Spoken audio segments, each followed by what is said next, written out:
if you have ever like experienced like having multiple personalities for different groups of people, that's just exhausting. Yeah.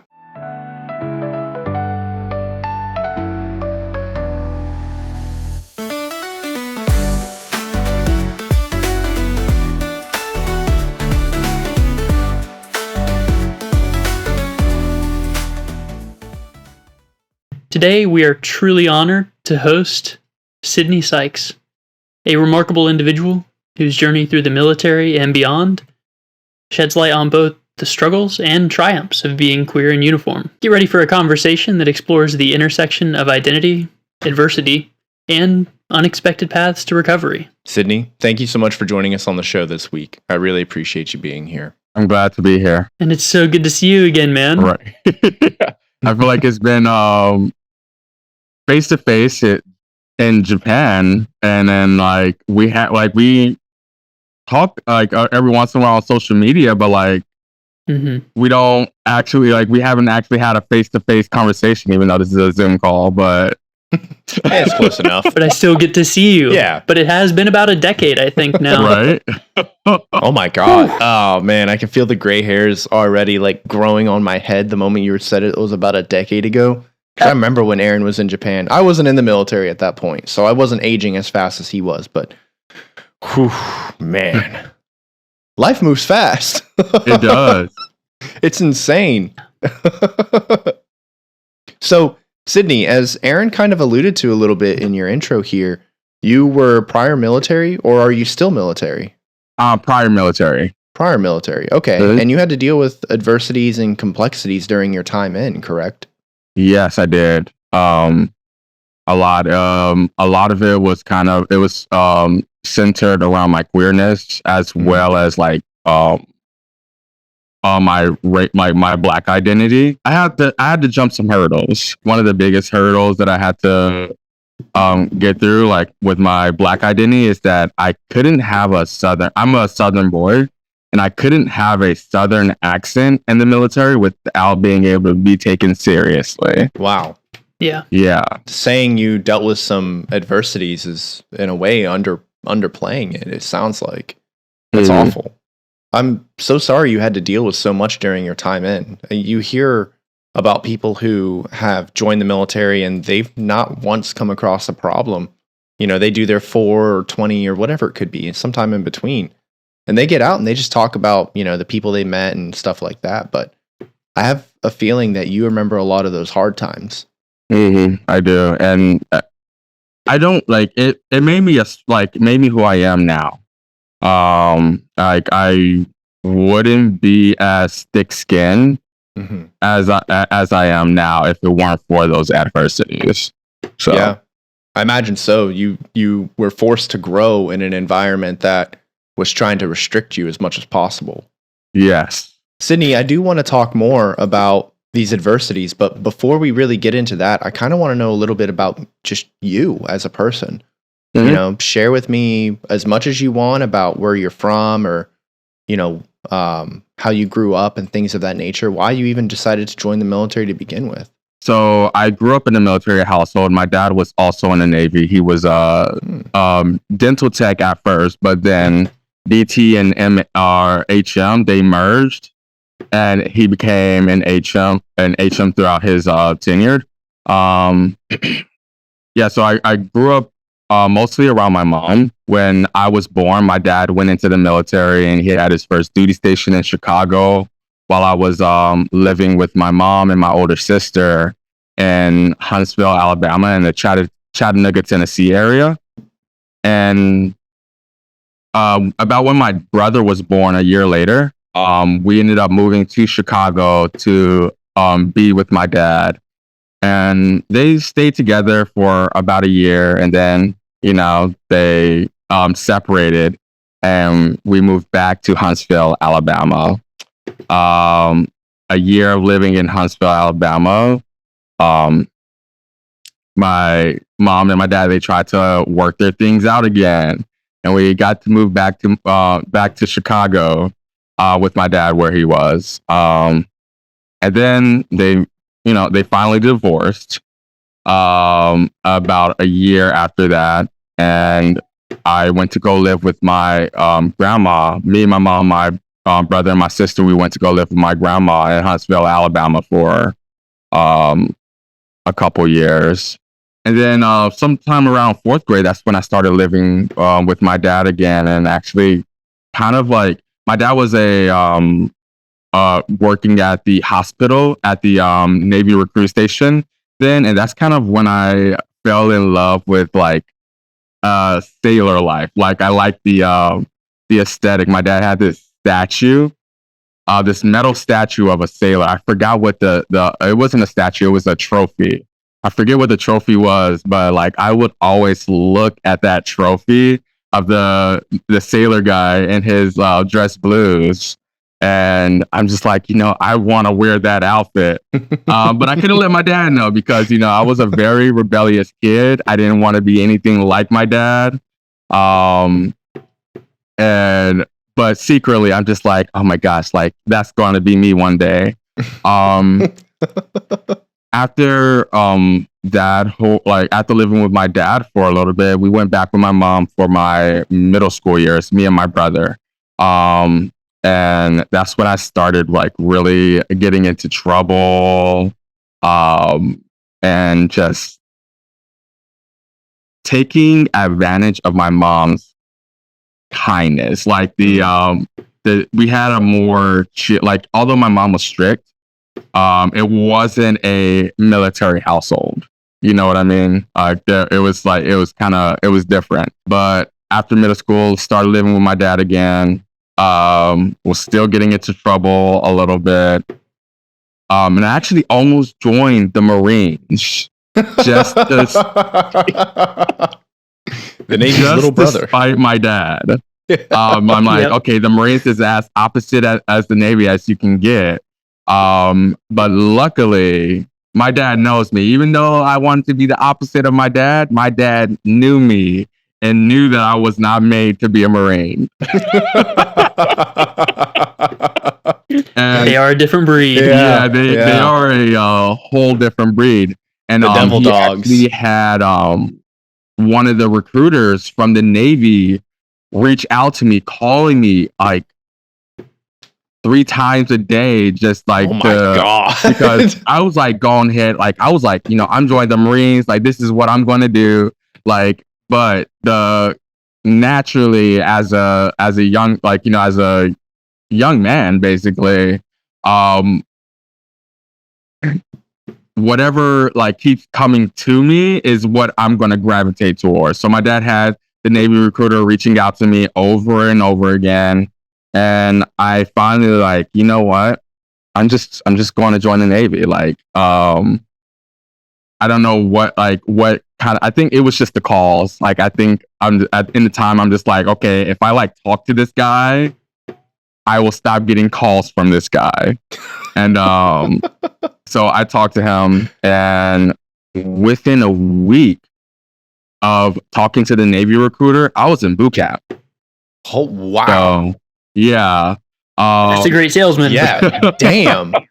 It was supposed to take about 6 months. I was going to be a bosun's mate at first, but my dad, knowing his son, he's just like, you're not made to be a bosun's mate. Like, you're not gonna like that. So when my dad found out that I was gonna be a bosun's mate, he called the recruiter. He's just like, hey, my son needs a different job. Like, he's not built to be a bosun's mate.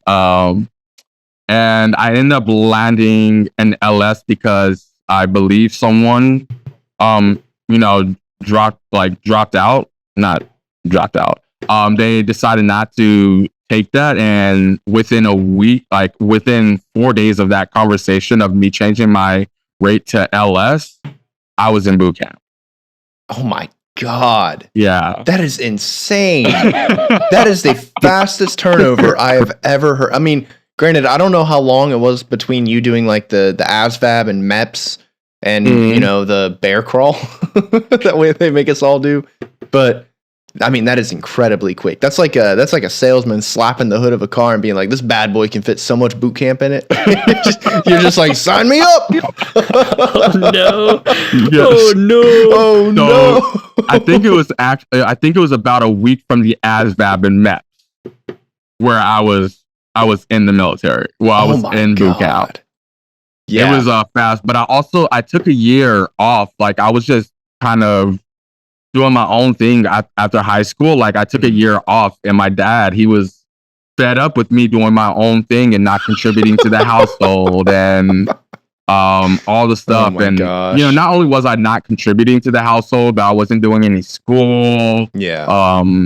I wasn't doing I wasn't doing anything, and I was also causing trouble on the base. So it got to a point where my dad was fed up, and he's just like, "Hey, you gotta take the reins on your life and do something, because I'm not gonna keep taking care of you. Like, you're 18 now, you got to do something with your life." Yeah. And that's when I was like, I felt like I was in the back into a corner. So that's where that rebellious attitude came, where I was like, I'm gonna join the Marines. Yeah. Sydney, that is an absolutely fantastic way to introduce like the early beginnings of your life and what led you down the path towards the Navy. So this feels just kind of like a natural segue moment for Aaron and I to stop and talk a little bit about where you can find our show. So, 1 second. Sammy's screaming in the background because his father left. Sorry. Father Sam. mode. Yeah, I know, right? Sammy! Sam! Sam! Sammy! Sammy! Sam! Like a part of me wants to leave moments like this in the YouTube videos so people can see, like, it's not always a perfect just sit down and record thing, Yeah, like with all the cuts and stuff that you have to do. Like, I'm just like, I wonder what happens in between those cuts. Well, And it's this is Aaron the yelling at perfect Sammy. example. It's I'm 99% so of sorry. the time it's Aaron yelling. You're fine, dude. Don't worry about it. So, places you can find this lovely interview. If you're listening on Apple and Spotify, we're also on YouTube. If you're watching us on YouTube, please go subscribe on our audio platforms. Perfect for long drives. A lot of our friends ingest our podcast that way, and we're really happy to be able to provide that for them. So, if you want to go ahead and check out the video where you can see Aaron and his incredible muscular physique that he has been building on lately, or if you want to take a look at my Scooby-Doo shirt, which I am a huge Scooby-Doo nerd, and if you want to come over and take a look at Sydney's miraculously and impeccably trimmed facial hair over here, then please join us over on YouTube, because we love taking the time to edit the videos. Well, my incredible wife actually is the one who's editing the videos. So if you're watching us on YouTube, Thank you, Britt. give a huge shout out to my wife, Brittany. Thank you so much for everything that you're doing. And thank you to all of our listeners for making this show continue to thrive and be a possibility. Otherwise, if it wasn't for you, Aaron and I would, I don't know, probably be crying a lot, actually. So I'd just be sweating in my recliner. thank you all so much. And let's go ahead and get back to Sidney and his incredible story that he wants to share with us today. Sidney, I know this is going to be a huge topic of the conversation. The adversities you faced being a queer identifying individual in the military. And one thing that shocked me at my first command was seeing how these other men who identified as straight felt entitled to the bodies of people who identified as homosexual or anywhere on the queer spectrum. So if you're comfortable doing so, I'd love to hear more about, once you got into the military, some of those adversities you faced with men who outwardly identified as straight. Ooh, that's all. I'm sorry. It was Right out the I have gate. this. I have a very visceral memory of somebody who was, "I'm straighter than you," and then would like pull one of the men who identified as gay like to the side and like make out with him aggressively and like grind up on him. And I was like, "What the? This is not okay. What are you doing?" And they were like, "He's working through it. Like, I got this." He's working through it. Like, I What? would rather just violence, because that's what I know. But So when I was in Bahrain, that exact situation happened to me at a party. No. So when I was in Bahrain, I was kind of like, I was still, yeah, I was out, to all my like loved ones back home and everything, but I wasn't out in the military. And about 3 months into being in Bahrain, I just like, you know what?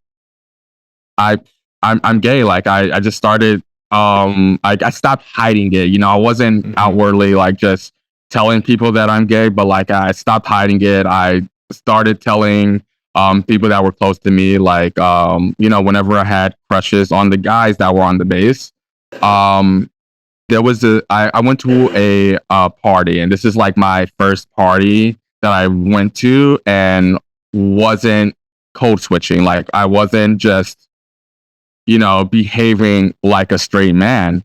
And one of the MAs, he was really popular in Bahrain. Like, not going to drop a name or anything, but he was one of the really popular MAs at the in Bahrain at the time that I was there. We were drinking, we were hanging out. And I'm sitting on the couch. He goes to sit on my lap, and he's just like, so I heard about you. And I was like, what do you mean you heard about me? He's just like, I heard that you're gay. I'm just like, oh, cool. People are talking about me behind my back Oh my God. about it. And just the that was just an uncomfortable situation, because I wasn't I to this day I don't like hearing people talk about me behind my back. And back then, like my gayness registered as like a negative thing in my mind. So like when I hear people talking behind my back about me being gay, my mind at the time took that as a negative. So I was already uncomfortable in the situation. So he's sitting in my lap, like kind of like straddled, and he grabs my face and starts like trying to make out with me. And No. I actually have a chip on my tooth from our teeth hitting each other. That is So, insane. Yeah. That is absolutely insane. Zero So consent. no consent, and you cracked my tooth. Yeah. Zero consent. And now I have to go see dental, which is a 5-hour process. Thank you. Luckily, like it was not, it wasn't, you can, I don't know, I don't want to get too close to but it's right here, like where it goes kind of in. It's like a really small, minor chip, but I'm just like, this situation did not have to happen at all. And I was like, I was uncomfortable on so many levels. Like number one, this is like a really like popular. I was uncomfortable at first, but like also this guy's like really popular, and he was actually one of the guys that I had a crush on at in Bahrain.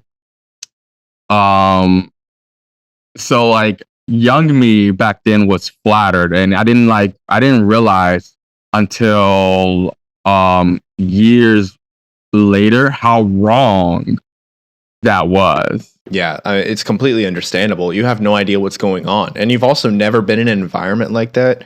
I also highly doubt you've ever had to deal with somebody forcibly grabbing your face and trying to kiss you. And if you had dealt with that beforehand, I'm so sorry. It's not something I had to deal with. Like that was the first time. That is an absolutely insane situation that somebody else put you in. That's terrible. I'm so sorry for that. Yeah. Recently, we were posed the question of what can we as men do to make society safer? Mm-hmm. And, I hope that we're making societal shifts towards those ends, understanding boundaries, being able to communicate what we're feeling instead of just engaging in these traumatic externalizing behaviors. Yeah. And it upsets me so much that people do have this lack of awareness of how they're affecting those around them. Like, you had to live and relive this trauma over and over for years since, just because this person thought they had entitlement and I'm popular and I'm attractive or whatever, and this person must want me, so I get to do what I want, without communicating with this individual about their wants and their needs. So, I'm sorry that you two share this unfortunately widespread issue of people feeling entitled to do what they feel like doing. How did that moment continue on? Like, did you find, did it help you understand a boundary that you knew, like, or that you didn't know previously that needed to be there? Like, I would like that came later. Like understanding that boundary that I needed to have, but it kind of like it manifested in me being afraid of straight men. Like it wasn't like a healthy boundary. Like, you know,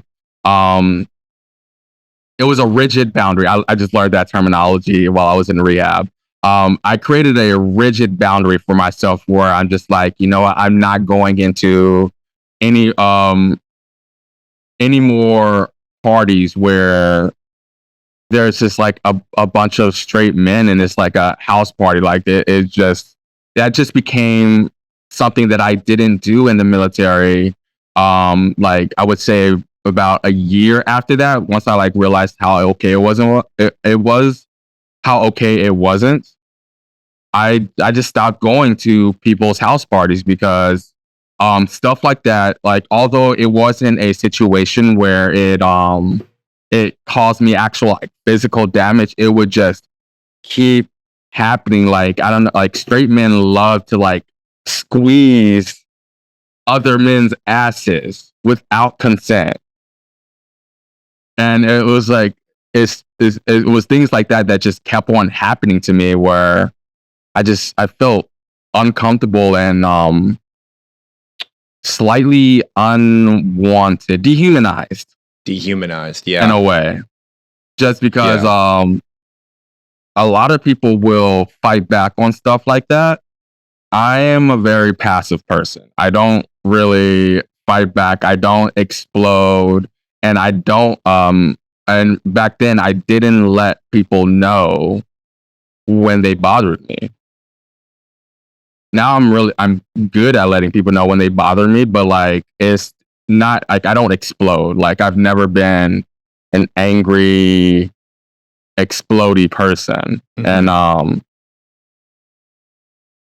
I feel like a lot of men take advantage of that because, you know, you're not gonna do that to the guy that's gonna like respond with anger, but you will do that to the guy that that will respond calmly or won't respond at all. Yeah, I think kind of going a little bit backwards here, but talking about how Aaron said that his response to everything was violence and anger, which it makes sense, right? That's like a defensive mechanism that most guys have. They revert to. When I was stationed on my ship, I did the same thing. If I was in a situation that was difficult to handle, my first and immediate reaction would always be anger and explosion. Not necessarily violence. I was more like a yeller and I would say dehumanizing with my words. You know, like I would cut pretty deep with what I would say to people, which was a very awful thing. And I would never, ever go back to that style of quote unquote leadership. But it is a very common reaction. It's that fight or flight. And people seem to think that fight is the answer. But at the same time, not being able to understand or be able to process a conflict and being able to kind of stand up for yourself. I'm so glad you've learned those skills over the years because, yeah, people take advantage of people who don't know how to respond to that. There's been plenty of stories of people coming out, mostly women, talking about their times during any situation where they've had to deal with SA. And a lot of the times their only response is to do nothing because it's it's like a state of shock in a way. And it's really, really sad and unfortunate, but it's almost like predators can smell when somebody is going to respond in that manner. And that's why they strike. like a hawk in a way, looking for prey. It's so terrible. Yeah. 2 more responses from the hindbrain are freeze and fawn. So they very much so can tell what someone's reaction is going to be. Mm-hmm.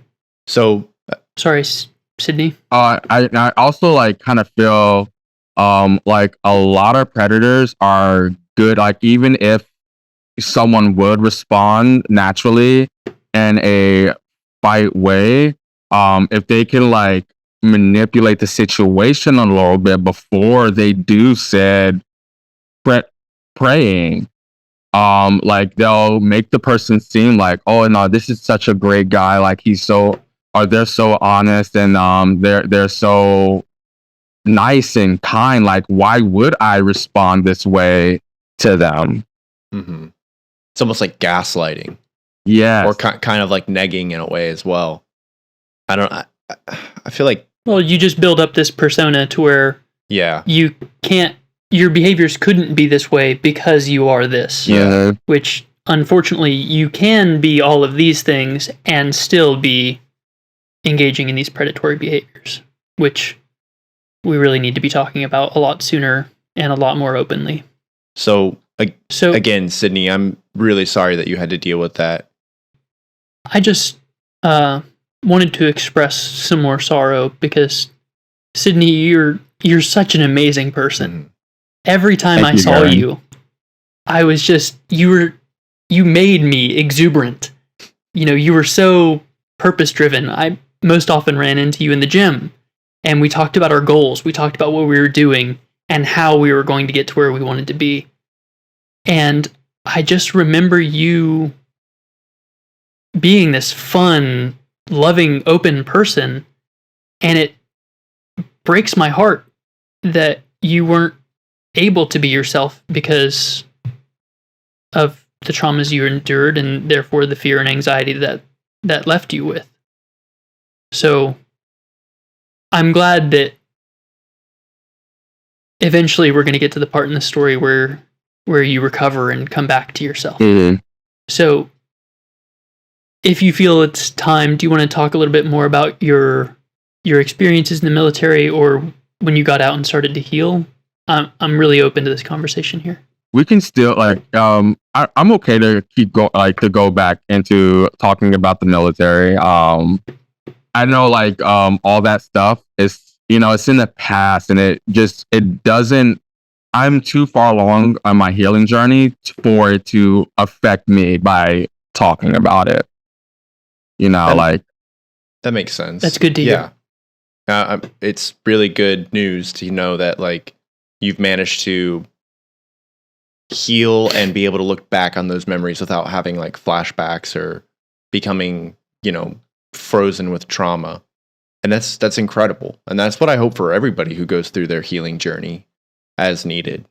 During your time in the military, I'm just curious, like what kind of strategies or support systems did you have to kind of help you navigate through dealing with any hardships or adversities you faced due to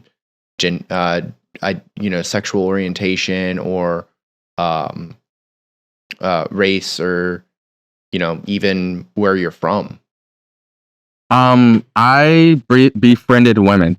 I ended up I became a girl's guy, Mm-hmm. gay in the military, where I completely surrounded myself around women, and like I hung out with women most of the time. Mm-hmm. Just because, one, I knew that they were going to protect me if anyone was going to be like if anyone treat me wrong, and two, like I never really experienced any of the the grabbing and the hitting of the balls that I experienced with The men. quote unquote locker room crap. Yeah, locker that room people try to get behavior. away Like with. I never experienced that with them.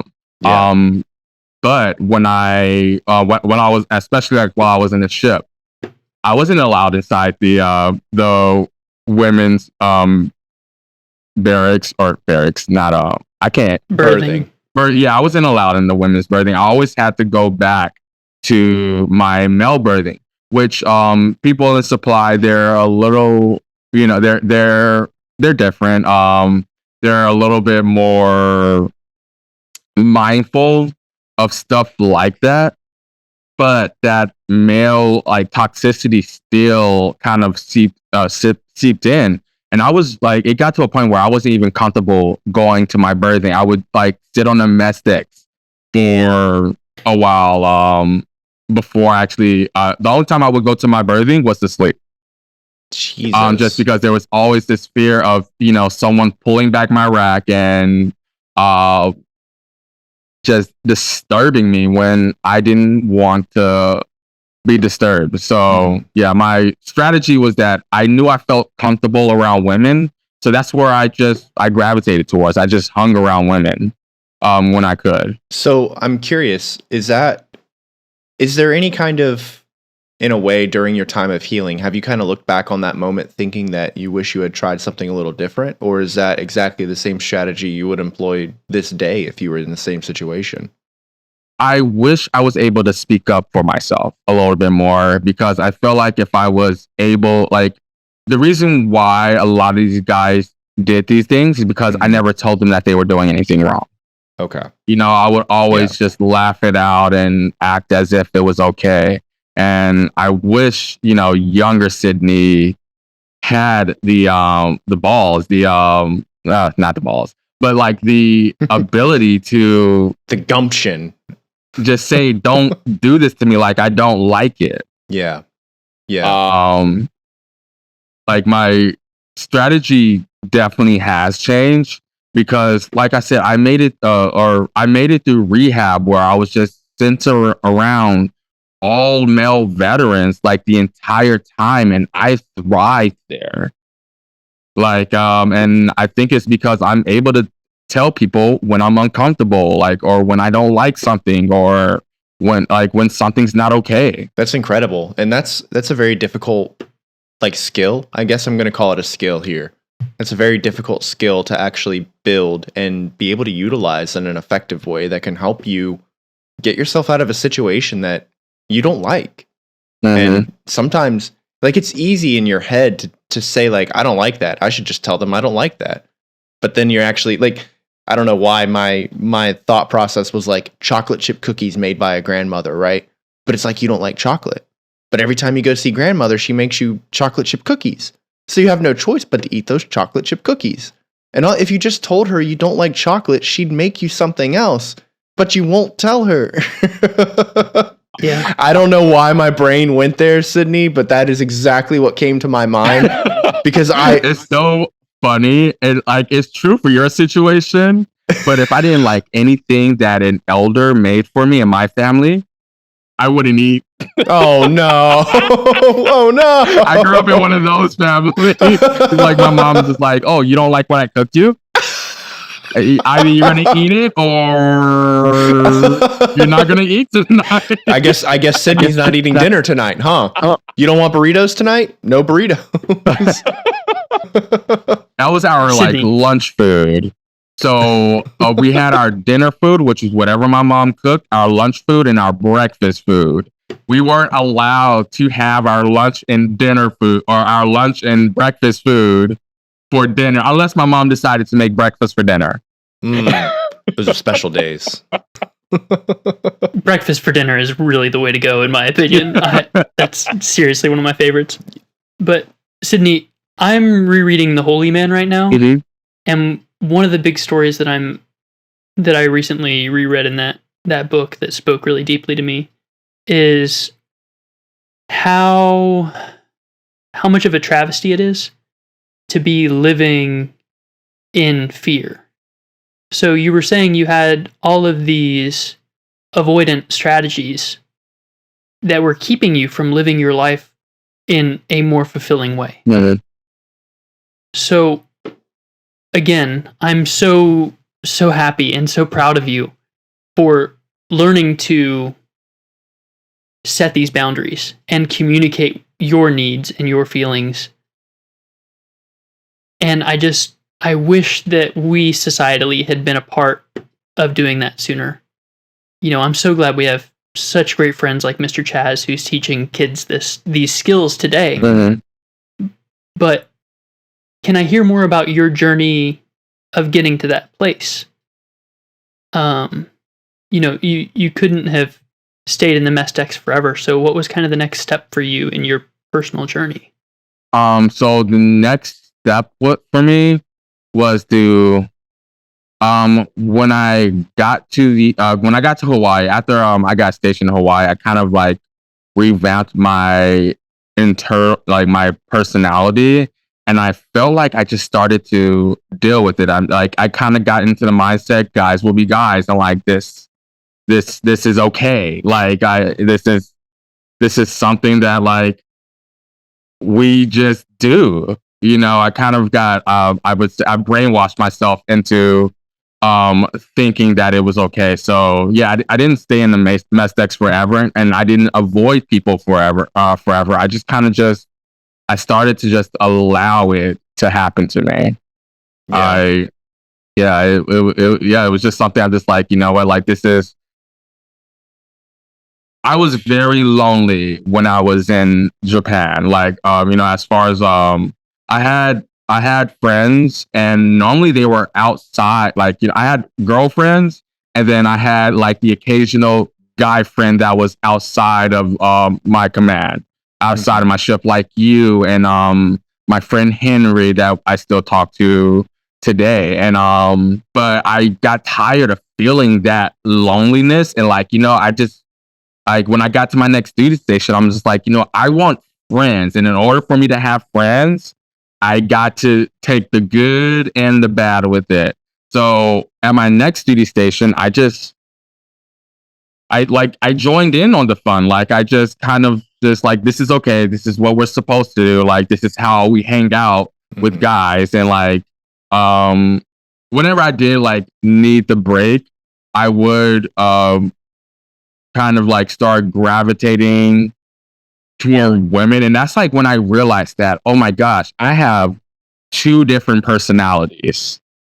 Like I have my personality that I have when I'm hanging out with the girls, and I have my personality that I have when I'm hanging out with the boys. And if you have ever like experienced like having multiple personalities for different groups of people, that's just exhausting. Yeah.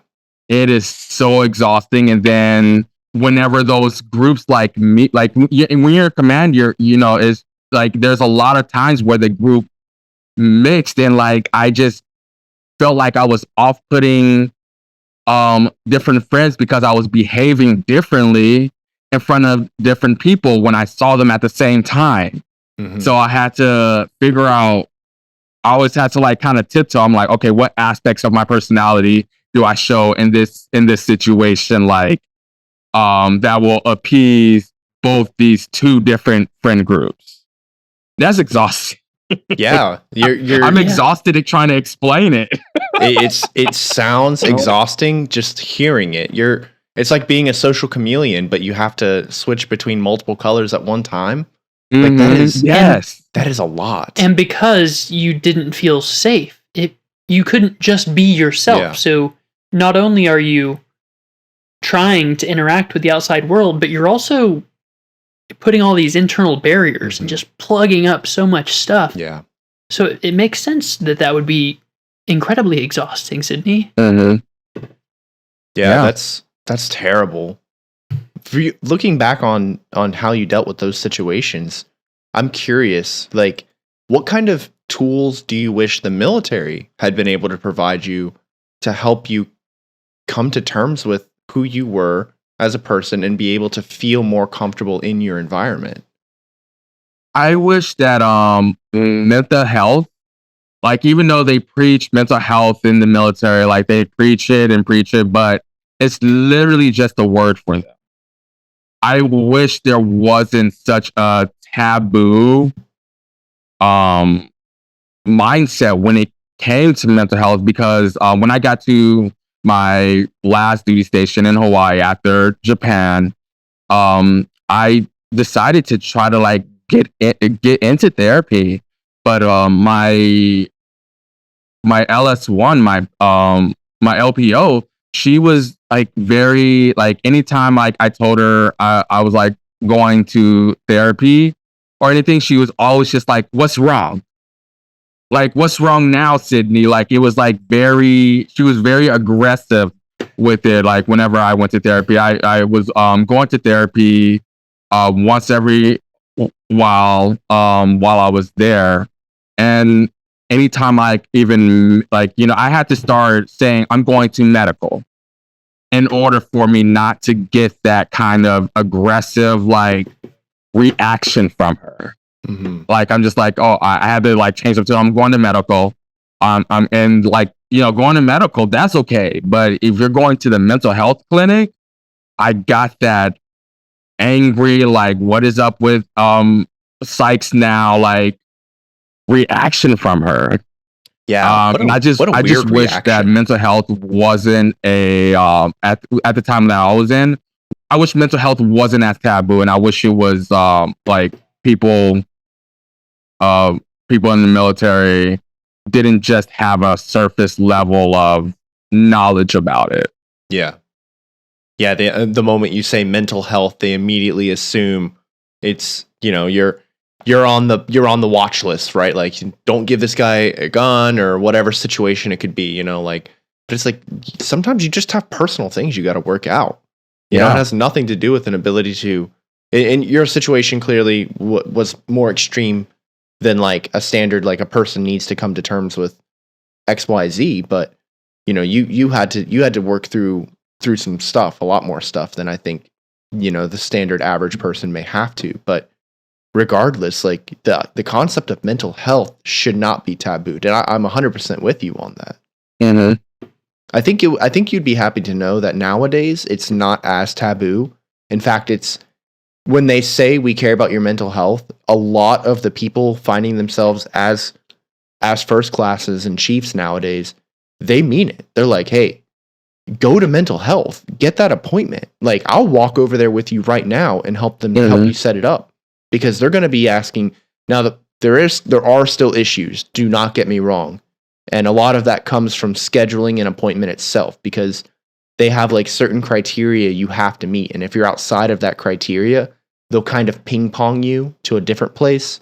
That's kind of how it was like for a lot of veterans in the rehab that I was at. It was the domiciliary. It was a VA rehab. It was a inpatient like living facility for like a whole bunch of other things. And my friend, because PTSD wasn't directly in his chart, it was like it was symptoms of PTSD, but in his chart it was bipolar disorder. So he got denied to go to this PTSD program when he is showing all the signs of having PTSD. That is insane. He's showing all the signs, or they're showing all the signs of PTSD. Mm-hmm. And they're like, I'm sorry, you don't belong in this clinic. You're bipolar. Go to the clinic down the street. They treat bipolar disorder. Like, and it was because of a mistake. Like, bipolar disorder is like one of those catch-all terms I've like learned when it can't come to applying for disability in the military. Like they'll just put bipolar disorder to explain just a general set of what's the word? Symptoms or behaviors. Yeah, or behaviors, yeah. Something we've touched on a couple times, and I think my take on this Hawaii situation is I think this LPO was externalizing. They were saying like, yes, I've also been affected, but I can deal with it. Why can't you just shove it down and do the job? That was her exact yes. She like that's exactly how she was. She's just like she was like this very feisty Filipino lady, and love her. Now like I really I feel like I would really appreciate her now. Like she had her faults, and at the time that's all I could see was her faults. So like everything was just it was extra with her. And then like now like I can see her faults, and I'm like I don't feel like I could help her, but like I feel like I could see through it and give her like a different perception on life. Like she was so nice and so sweet, and I know she was just projecting. Like, you know, she had to push all this stuff down because she went through the military at a totally different time. Like, you know, she looked young, but she was an older lady, and she went through the military when it was just like, even before, like, you know, they had the whole kind of revamp where like mental health was just like a surface level issue. She was before that. Wow. Like before, where it was just like, oh, mental health is fake. there's definitely something wrong with you. Like, we're probably going to kick you out now. Oh my God. Like, she just had to stuff that shit down, and she that stuff down, and that's what she wanted me to do. Yeah. And it was just because that's what she had to do. It's really unfortunate that she had to grow up in a Navy that didn't value her own experiences and tumultuous periods that she had to deal with. And it's really sad that, unfortunately, that kind of stuff it's a cycle. You know, she grew up in a Navy like that, and I don't know if she's still in or whatever she decided to do, if she's retired or whatever, but it could possibly be another person who's in a similar situation as she was. They could take that and they could keep like pushing that information down to their junior sailors all the way up into a master chief position. And the next thing you know, you have other sailors who are going to be repeating that cycle. And that's really sad. It creates this echo chamber that people find themselves stuck in, essentially, because that is how they were raised, quote unquote, in the Navy. And that is all they know. That's the only bit of leadership that they've ever had. So that's the only way they know how to be a leader. And I really hope that people nowadays are seeing that that's not the answer. Stuffing it down and pretending it's not happening, or the compartmentalizing that they like to talk. I'm using air quotes a lot in this episode. But the compartmentalizing thing that people talk about, it's like that is a useful tool to help you deal with a lot of anxieties that come in the nature of your job, and then the stress that is impacting you. But that is not how you should deal with your actual mental health problems. Right. So to anybody listening to this episode who is thinking to themselves like, you know, hey, that might describe how I feel, or that might describe somebody I know, think about showing them maybe this episode, and maybe they'll find something to where they can finally, you know, they can rip the Band-Aid off per se, and go to mental health and behavioral health and actually sit down with a professional and have them go over what's going on. Get rid of that stigma and, you know, let them be the better person, the better version of themselves that they want to be by seeking that help. I feel like a lot of people think that avoiding is compartmentalizing, and that's not the case. Like, like, you know, you got to be able to do your job, but you should also be able to address the things that are prohibiting you from being able to do your job. Yeah. Compartmentalization is taking care of everything, not avoiding certain things so you can do this one thing great. That's a very insightful way to look at it, Sidney. Thank you. I think that explanation is much better than mine. I added on to your explanation. Yours was better. I'll just take that. So, Sidney, we've touched on it briefly a couple times at this point, and I think this is a good area for us to mention it. But your experience in this veterans inpatient clinic, it sounded very transformative. Can you kind of describe what led you to seek that kind of treatment out, and what your initial expectations were, and if your actual experience was different than that? So I started this journey in like way back in February. Me and my husband, right now we're kind of like, we're taking a break on the relationship part of our marriage. And that's because I am not able to be there for him the same way that he craves to be there for me. Like, I'm not returning the same love that he's pouring into me, and eventually he got exhausted. So I moved into sober living. And one thing that I learned about living in sober living is how much I leaned on my husband for my sobriety, because after a year in some months of being sober, I relapsed in March. And then I kept on relapsing all the way into June. All the way into early June, where like my last relapse, I'm just like, oh my, like I need to go to treatment. And it it was more my house manager of that. Actually live in the house that I relapsed in right now, like, again. But my house manager, he like really, he gave me like that gentle nudge. He's like, hey, I noticed that you know, you keep on grabbing for things. So at first it was like, I was smoking a lot of weed, and then it went to meth. He's like, I noticed you keep on grabbing for something. What are you grabbing for? And I'm just like, I don't know. I don't know what the end result that I'm hoping to get out of just like dipping my toe into substances again. And he's just like, huh, seems like you may need treatment. He just like, he made it up, like he mentioned it briefly. And then after like my last relapse, where I was gone from the house for like 5 days, I came back, and I was awake for all 5 days, by the way. It was a meth binge. Like, oh my God.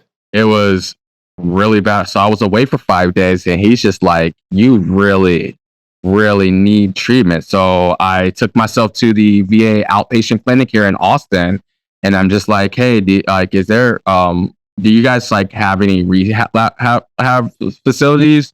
And at first I kept on getting no's and no's, but turns out they don't use the term rehab facility because there's no specific rehab facilities for veteran. It's inpatient residential treatment centers. And like they kind of like it's like I said before, they talk about it's PTSD, like depression. They cover like all their bases inside one facility.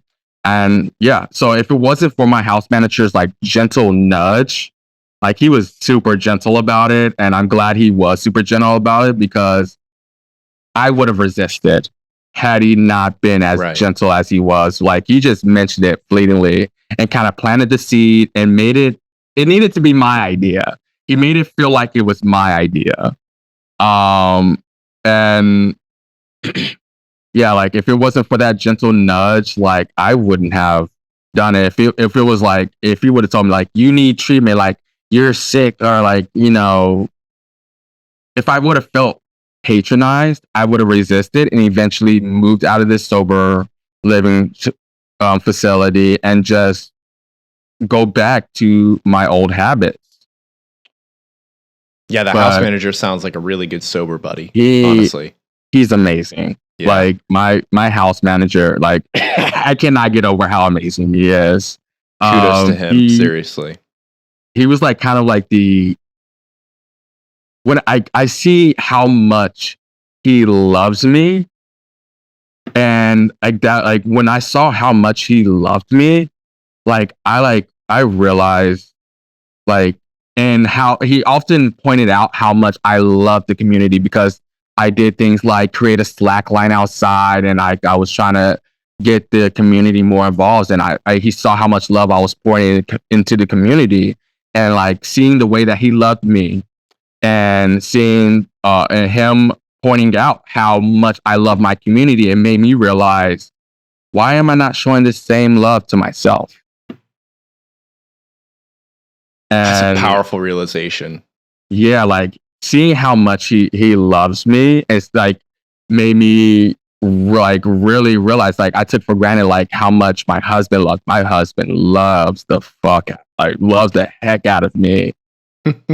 And like I get all this love pouring into me. Yeah. And yeah, I pour love back out, but like it's a very surface level love, because I never loved myself, so I don't know how to show other people that same love that they're pouring into me. Yeah. And that's kind of I think that's where the narration of the early moments in your military career were kind of going to.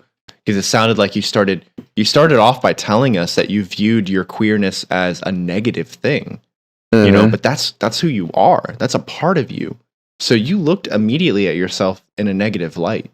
Yeah. And you started building your persona around who you were hanging around and whether or not you could be yourself or try to be closer to yourself, or if you needed to be part of the boys or whatever, you know, whatever situation you found yourself in, you were creating these inner barriers, these layers, these masks. And, you know, you found yourself so lost in it. To me, it sounds like you just ultimately, you didn't even know yourself to love yourself. Yeah, that's so crazy that you said that, because like in my head, until this very moment, those were personalities. Like those were different personalities. But like now I'm like realizing, no, those were barriers. Those were like guardrails of what I thought was acceptable in those moments in time. Oh my God. It is so incredible to hear that you've had such a strong and like fully realized journey of completion to know that, or healing to know that you can be yourself. You can give yourself the love that you deserve. Because Sidney, we've been talking for a little over 50 minutes or so at this point, but I think you're an amazing person. I love everything that we've talked about so far, and I think it's incredible. Thank you. And it hurts me so much, and I know a lot of people do this, but it just hurts me so much whenever I see such an incredible soul who didn't see it for themselves. So thank God that you found yourself on this journey of healing, and you know, that's awesome. So yeah, I'm glad I do, and I wouldn't change anything that I went through, because I feel like if I had the perfect upbringing in the military as a kid or anything, like I wouldn't be able to truly appreciate the healing, and like I wouldn't be able to fully appreciate it. It took me going through hard times to fully appreciate life in general. Like, you stayed up for 5 days straight, Sidney. You did 5 days straight. That is insane. But look at you now. Yeah, like it's a hell of a journey. Hell of a journey. So I'm curious. So we've talked a lot about your past and a lot about how you've built yourself up, and you know, I want to know, like, what is the next step for you? What is future Sidney? Where are you going to be? So future Sidney, I really want to be a wind turbine tech. I enunciated because no one, like 90% of the time when I say that, or no one understands what I'm trying to say, but I'm trying to be a technician that works on wind turbines. And that's, you know, let's rewind it a little bit. Before I get into that field, I want to put into practice everything that I've learned at the domiciliary, at the clinic that I was at, without the training wheels. My wife just got home. I got to go open up the gate, but go ahead and continue. I'll be back momentarily. Okay. Yeah, like, so first step, I want to be able to just put into practice everything that I learned at the dom without like the training wheels, and just with like, you know, because when you're in that situation, you have no choice but to practice mindfulness and just slowing down and actually like thinking through your problems. It's a whole different story when you're out and about in the real world. So I want to be able to just practice that while the lessons are fresh in my memory, so that I'm able to do that in the real world when I'm out by myself in a small town working on wind turbines. Yeah. It sounds like the lion's share of the work is going to be really internalizing these lessons and being able to hold this love for yourself. Because from what you've said, you know, you saw the love that other people have for you. You're able to love them for who they are, but you weren't able to really accept yourself, and you kept trying to avoid these aspects of yourself. Mm-hmm. You kept trying to be the right thing instead of being yourself and loving and accepting the real Sidney. Yeah. So I know you have it in you because I've seen you. And I mean, the community you've got around you sounds fantastic. I have an amazing community around me, like from my housemates that, live here with me.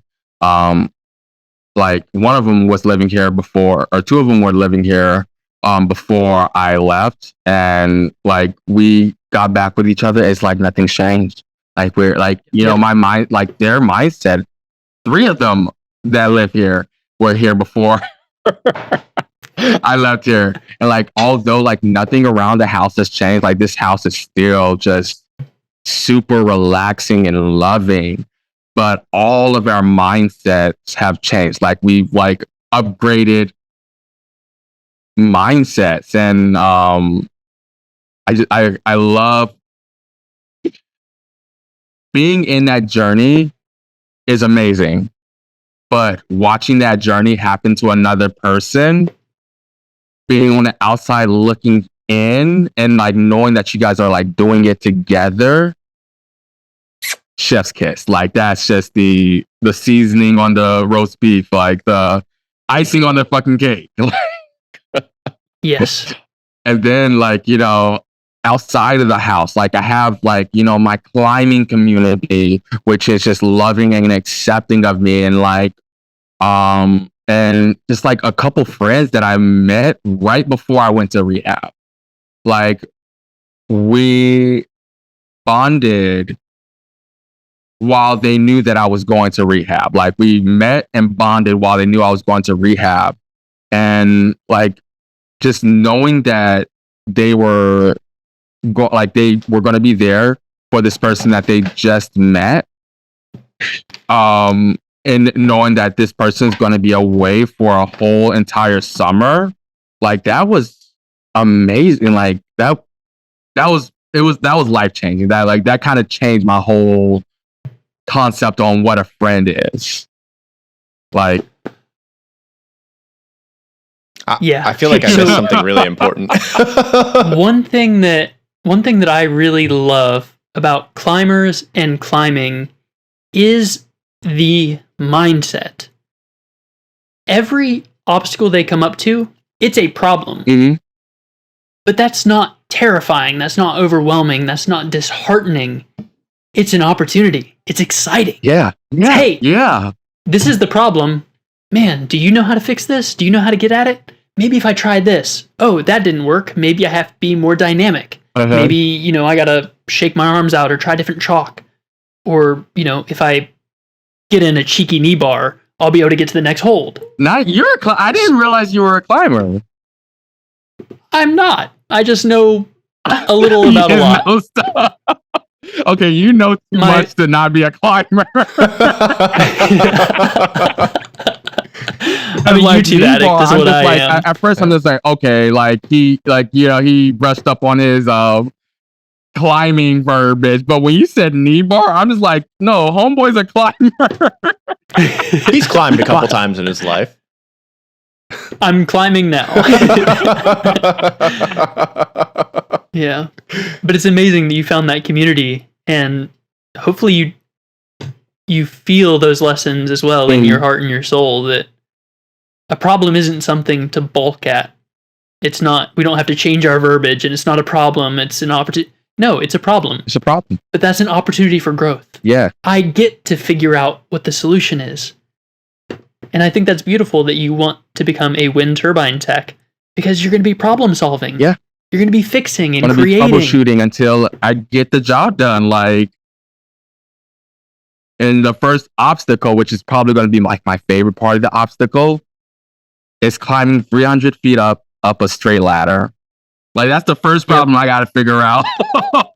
Oh, I saw you squatting 405. You got this. I think it's the height thing that would be the problem, not the physique. He's a climber. I have a natural, like, everyone has a fear of heights. I have a natural fear of heights. It's me, like my mindset is completely changed when I know I'm safe. So, like just double and triple checking everything. That's kind of what I learned in the military. It's just like in the military and as a climber, just double and triple checking and just being able to be like, oh yeah, that's good. Like I'm safe. I'm good to go. Like, and I think having that peace of mind just kind of like it throws my fear of heights out of the window. Just knowing that I'm able to be safe. The attention to detail. That was a skill that was very important. That was something that was and having systems and backstops in place. Yeah. Yes. Yeah. This is plan A, this is plan B, this is plan C, and if all that goes out the window, here's what we're still going to do. Mm-hmm. Yep. Damn. And I feel like this like turning into a job interview a little bit, but like I feel like the military and the climbing community has like really made me the perfect wind turbine tech. I put that in my cover letter just so you guys know. Hey, I'm making my climbing and my military service.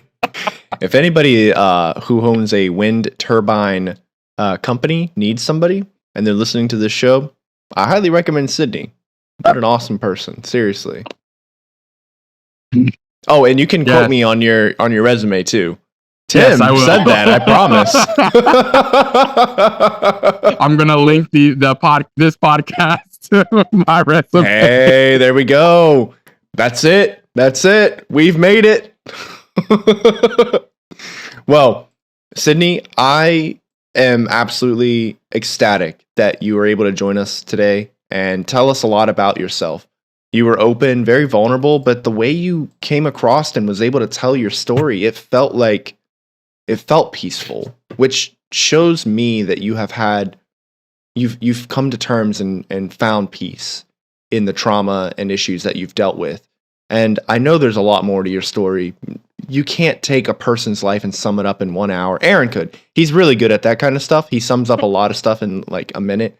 It's like his forte. I know, like he came in with the hard, like the hitter. Like I'm still like taken back from that a little bit. Like I've known. I had another one way back, but we didn't have time for that. I've known Aaron since like 2007 or something. I don't know. Yeah, he could sum up our entire friendship in like 2 minutes. It's insane. But it'd be a lot of Tim is dumb, good, but dumb. No, God, no. But this whole experience has been so amazing, and I just want to thank you guys for taking the time out of your day to interview me, because like I had so many realizations during this conversation. Like a lot of what I was saying was coming up real time. Like it was like I was like realizing a lot of things during this call, like during this interview. So thank you guys for that. Hell yeah. That is one of the most beautiful things that we experience here, is as we talk through our story, we do have realizations like that. Mm. And I also want to take a moment to thank the listeners. Thank you for coming along this journey with us and hopefully coming to some of your own realizations through hearing Sidney's story.